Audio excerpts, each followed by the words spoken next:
Hi, see the question.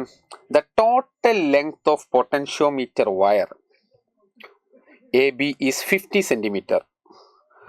Okay, അപ്പോൾ diagram തന്നിട്ടുണ്ട് A B. ഇതാണ് 50 സെന്റിമീറ്റർ എന്ന് പറഞ്ഞത്. എന്ന് വെച്ചാൽ പൊട്ടൻഷ്യോമീറ്റർ വയർ എന്ന് വെച്ചാൽ എന്താണ്? ഒരു വയർ യൂണിഫോം റെസിസ്റ്റൻസ് വയർ ആണത്. Uniform resistance wire A B. Okay, in the arrangement as shown in figure, if P is the point where galvanometer shows zero reading.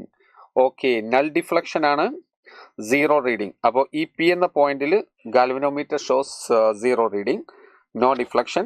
Then length A P എന്ന് പറഞ്ഞാൽ ഈ length എന്താണെന്ന് അല്ലേ?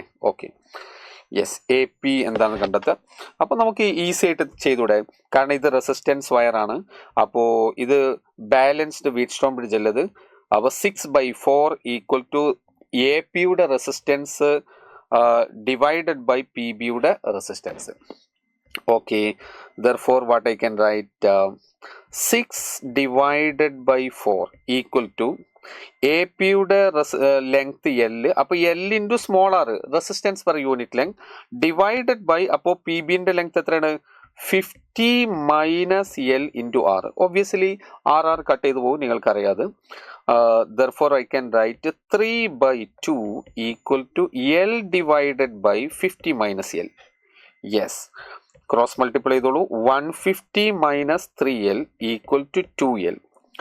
150 equal to 5L or L is equal to, cut ചെയ്താൽ 30 centimetre is the final answer.